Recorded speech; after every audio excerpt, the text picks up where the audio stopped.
My old muck boots served me well, but they finally gave in to all the use that they had gotten, and also my dog Hondo loves nothing better than to, if I leave my boots outside the door because they're too dirty to bring in, he'll grab them and run off with them. And they finally just lost the battle. So these are the snow boots that my brother Zeb wore when he was like 14 or 15, and they're just right. I've actually worn them a lot over the years, and they've held up pretty well, but they're good as a backup when I don't have anything else, especially in this weather. This is crazy because, I mean, yesterday I went outside and did the chores in flip-flops and a t-shirt, and it's January 3rd, so that's the kind of weather that we get in North Carolina. It's nothing unusual to see widely differing temperatures within just a few days. But what I'm doing right now is just giving the chickens some, first of all, some insulation, second of all, a place to lay their eggs. Because for some reason they've started doing that. Man, this thing is nasty. I'm gonna have to put some new sand in after this storm passes, but they've started laying in the sand, laying their eggs in the sand instead of, well, they're doing it in the coop right now, but as you can see, there's nothing for warmth or to catch the eggs and keep them from breaking, so we are going to do that, and hopefully that will encourage them to lay in the nesting boxes where I can actually gather them without having to crawl into the coop and worry about being attacked and killed by Pippi, because that's a very real possibility at all times. See, these have gotten, and this needs to all be cleaned out, and sorry if you're squeamish and I'm showing you chicken poop right now. So this, my mom built this coop, which is really cool. She's very talented. She's actually been building some furniture too, but she built this coop, not this past summer, but the summer before. And it's done really well. It's a small coop for just a handful of chickens. Like, I've probably maxed out the number. I'm not going to keep these eggs, that's why I'm doing that. But it's got a door on both sides. This may look like I'm putting too much in here, but they will definitely, they will spread it around and like push it down. And I'm also going to throw some hay in the bottom to absorb some of this water. So we had a lot of wind last night, and blew a lot of rain in and knocked over their water container, so I gotta fix all that. So I'm gonna put the camera down so I can do that.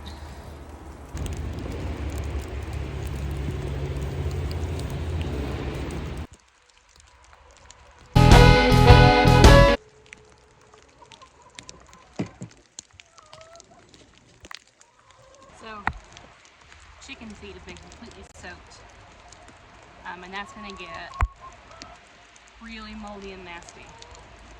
So all that's got to go. And I can't throw it over the fence because goats cannot have chicken feed. It's really bad for them. And then I also don't want my dogs to eat it, so I'm going to have to bury it. Alright. I did what I could, and now I've got to rinse all this out. Man, this weather. Check out my hoodie. That was a Christmas gift from my mom. So the name Copperfields, in case you were wondering, no, it's not David Copperfield. It comes from a song that the Dillards did. It's a really cool song, and it said, look at this hair. So the song talks about, do you have a copper field to play in when you're growing old? And that's really what this whole farm is for me, is a field to play in, and to grow in. I've listened to that song ever since I was a kid, and it really just evokes a lot of how I feel about this life, so yeah. You knew it had to be something musical, right? goop out of this. Take lots of it. Probably wondering why I'm doing this while it's still nasty outside. It's just going to get soaked again. And the answer is it is going to get soaked again, and I'll have to do this again in probably a couple days. But I mean, they've got to eat now. Can't just have nasty feed in there for a couple days. And then I'll put, when I put the feeder back in there, I'll put it underneath the upstairs portion where it's drier, as long as the wind doesn't pick up as much.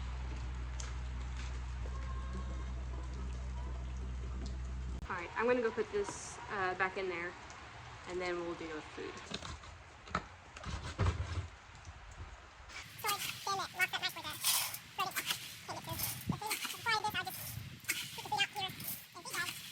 What I've been doing lately is adding diatomaceous earth, or DE as people call it. It's can be like a natural warmer and things like that with the chickens, so just throw that in, sprinkle some in. You're not really supposed to inhale it, so I try to stay a couple steps away. And actually, I was going to put some more feed in, but I'm actually going to just keep this half full because that'll last them a day or two.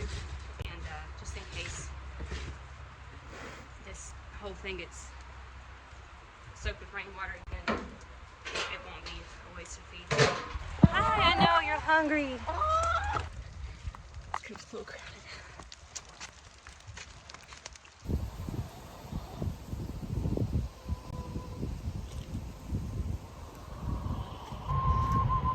It's only been about 4 or 5 hours since those videos I took this morning, and it already looks completely different out here. Oh look, and they made good use of our hay. So gather those in a little while.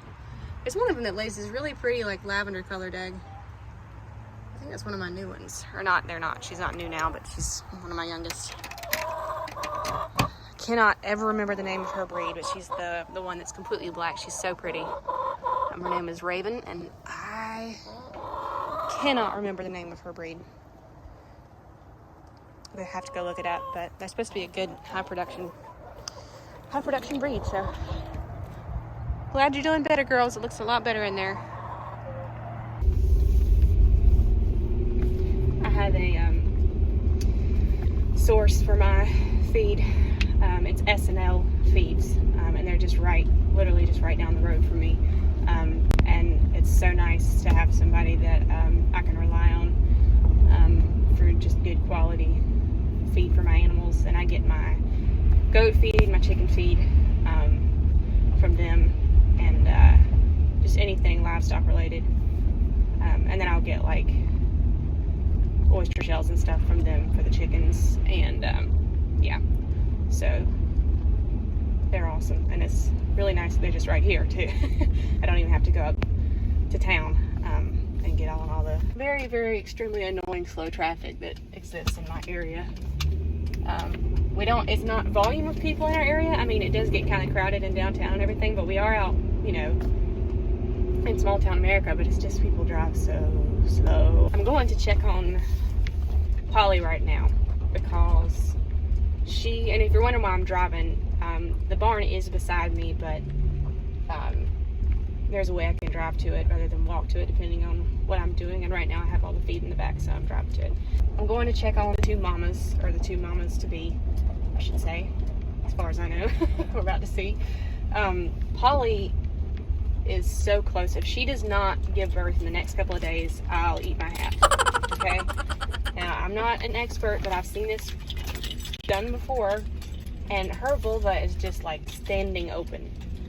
Like, she's obviously like starting to, I guess, dilate. Like, she's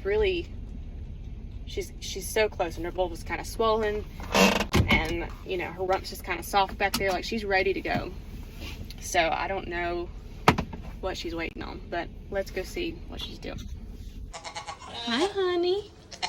No babies yet. Let's see if this will focus for you. So I'm going to show you a goat's vulva. So sorry about that, but I know it's hard to see in this lighting, but it is just open. Like, that little slit right there is usually closed. and she's about to poop, but but she's just, I'm just shocked that there's no fluid yet. It's just really surprising. But, and then how about you, Daisy? Because I feel like Polly's gonna go first. How about you? What's going on back here? Other than you pooping, what's going on? Nope, nothing yet. See, this is a more normal looking goat vulva. And then, hey honey, she's so sweet. And then Miss Polly, who is much more visibly pregnant this time than she was last time. She had one baby last time. Hers, the lighting's so bad. See, hers is open. But there's no, like the mucus plug has not come out yet. So I don't know what she's waiting for. Look at that belly. Bless her. This is Daisy's ligaments. So right where I'm stopping right here, these are the actual ligaments. And then I can squeeze the base of the tail, so it's kind of soft back there, but not, those ligaments are still there. And then Polly, it's just smooth right there. There's not really anything, and it's very squishy. She's like, what are you doing? She gets really offended. And if I try to feel her udder like I feel Daisy's, she's about to kick me, I can tell. No, I'm sorry. I've milked her before, but she's just not as desensitized to it as Daisy is. And Daisy's no picnic. None of them are champs on the milk stand, I have to say. They're all kind of difficult. They've only been on my farm for a couple years and only been milked for a few weeks out of those couple of years, so there's still a lot of learning to do, so it's not their fault. But yeah, so we've got all these here getting special treatment in their own living quarters, and then over here we have all the others who are not very pleased at me for keeping them out of any room in the barn, really. They just don't like being told they can't go somewhere. Hey. And this, if you can believe it, that's Polly's 1-year-old daughter, the kid that's, the one that's moving right there. That's Phoebe right there. Whoop, that's getting butted by Dora. And then, let's see, this sweet boy, the tan one, that is one of Daisy's, and this is another one of Daisy's right here. They all look like her. The only one that doesn't look like her that she's had is the dark one over there, that's Gimli. And he just managed to, for some reason, Will, his twin, came out exactly like Daisy, except for with some white, and then Gimli had his own look. But they're all just great looking goats. And anything from Daisy's line. Would you look at this? Watch her. She does this all the time.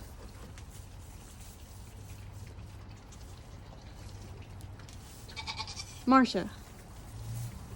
What is the matter with you? Hi, this is Marsha's son. She just doesn't like it. If there's a door closed that she can't get to, she'll just butt the walls. Hey, I'm trying to climb over them. Hi. Hi, everybody. You're so cute peeking over. Look at Will's unicorn horn. So that's another thing with goats, and I'm going to make a video sometime about dehorning or disbudding goats, because it's a topic I'm passionate about. But males are very, very hard to disbud because I guess their hormones or whatever are very persistent about trying to get those horns grown, and so the disbudding is supposed to just take care of it once and for all, but sometimes they'll have these little like fake horns almost come in. And then they'll fall off after a while. So Will has this one that keeps on coming back, and it's just one. He just walks around with this weird, like, halfway hitter horn.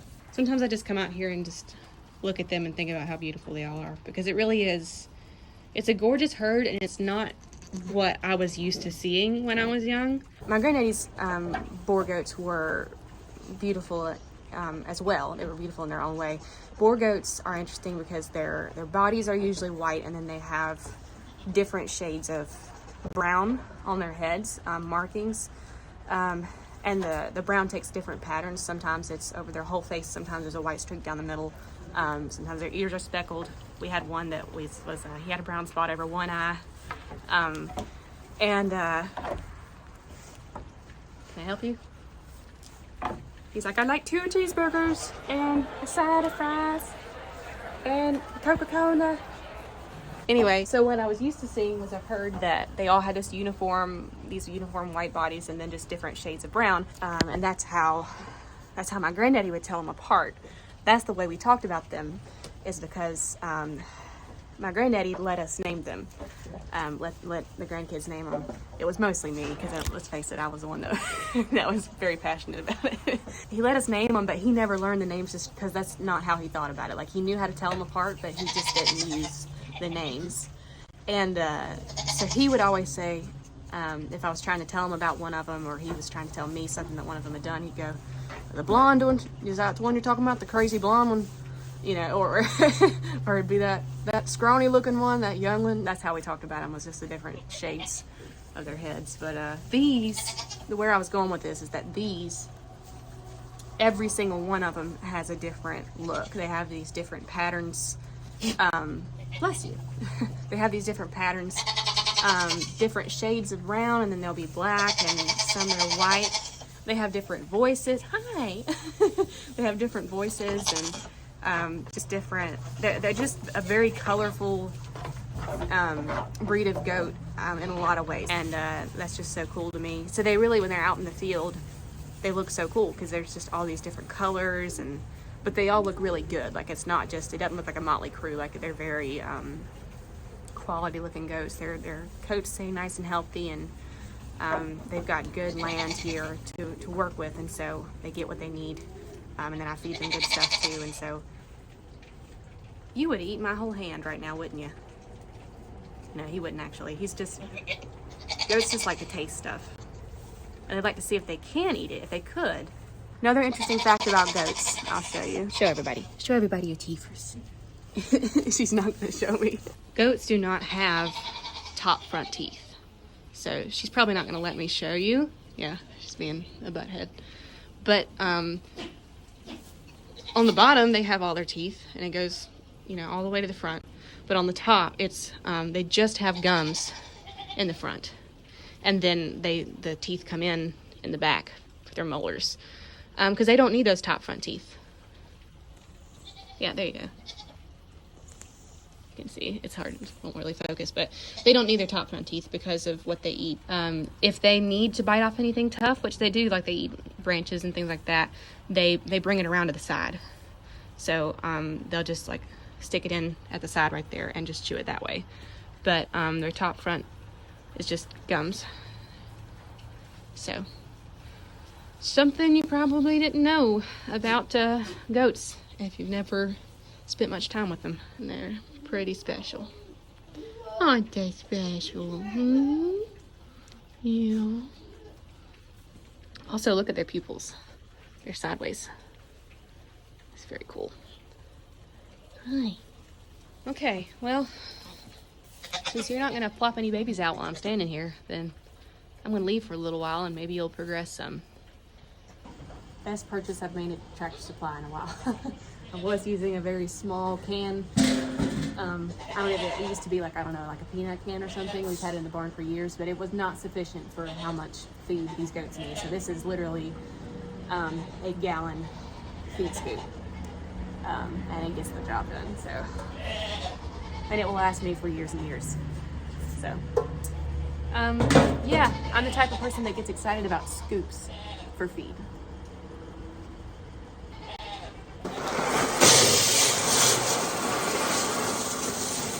One of the reasons why I go to the gym is so I can do that.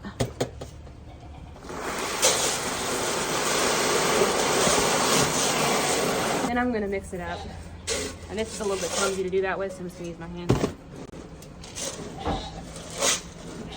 This is the stuff that goats would kill for. They're over there on the other side of that wall like, hey Sam, you got the goods? We're gonna hook us up. Who's butting the wall? Marsha? Quit that. You've lost your mind. And you're gonna keep losing it if you keep butting the wall like that. Ain't no sense in it. You're gonna break the wall and your head.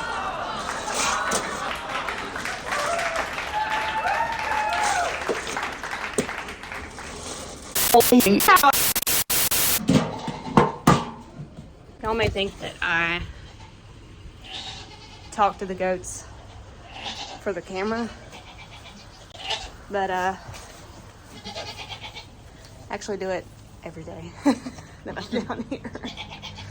I've always been that way. Just talking to my animals. Even if there's nobody else around, I'm my own greatest entertainment. Okay.